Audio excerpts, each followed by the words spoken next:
अवधूत चिंतन श्री गुरुदेव दत्त श्रीपादराजम शरणम प्रपत्ते. क्रोधाच्या क्षणी माणूस दुसऱ्याला शिक्षा करतो, पण त्याच क्षणी तो स्वतःच्या विवेकालाही शिक्षा करत असतो. श्री गुरु मातंगाला सांगतात, हे मातंगा, विश्वामित्रांच्या मनात वसिष्ठांविषयी असलेला अहंकार आणि वैरभाव अजून पूर्णपणे शांत झाला नव्हता. वसिष्ठांनी त्यांना राजश्री म्हटले होते, परंतु ब्रह्मश्री म्हणून मान्यता दिली नव्हती.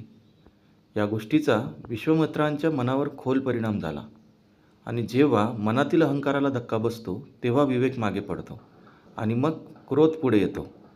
याच क्रोधाच्या भरात विश्वामित्रांनी एक भयंकर अनर्थ केला. वसिष्ठ ऋषींच्या 100 पुत्रांचा वध करून टाकला.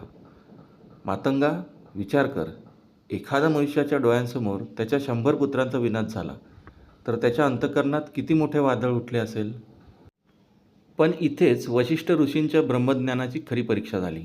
इतका मोठा आघात सहन करूनही त्यांनी विश्वामित्रांवर प्रतिशोध घेतला नाही. त्यांनी क्रोधाला क्रोधाने उत्तर दिले नाही, वैराला वैराने वाढवले नाही.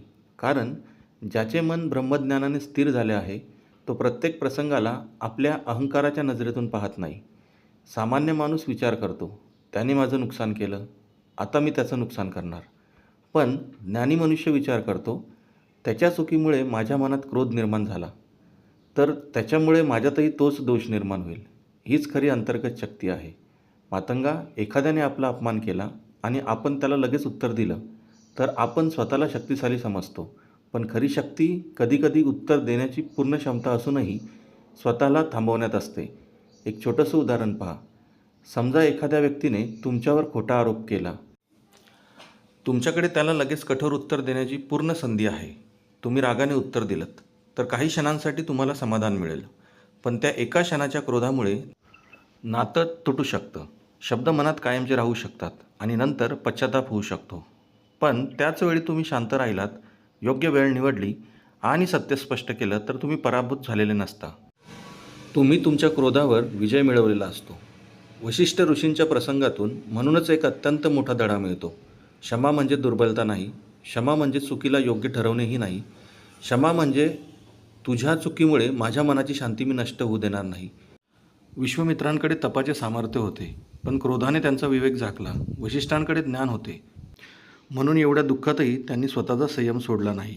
म्हणूनच अध्याय 28 आपल्याला केवळ पाप आणि प्रायश्चित्त सांगत नाही, तो आपल्याला मनुष्याच्या अंतर्गत परिवर्तनाचा मार्ग दाखवतो. कारण पाप केल्यानंतर प्रायश्चित्त आवश्यक आहेच, पण त्याहून महत्त्वाचं म्हणजे ज्या मनातून क्रोध, अहंकार आणि वैरभाव जन्माला येतात त्या मनालाच बदलणं आवश्यक आहे. आणि म्हणून मातंगा, दुसऱ्याला हरवणे ही शक्ती नाही, स्वतःच्या क्रोधाला हरवणे हीच खरी शक्ती आहे. वैर संपवण्यासाठी नेहमी प्रतिशोधाची गरज नसते. कधीकधी एक शांत मनच पुरेसे असते. अवधूत चिंतन श्री गुरुदेव दत्त श्रीपादराजम शरणम प्रपत्ते.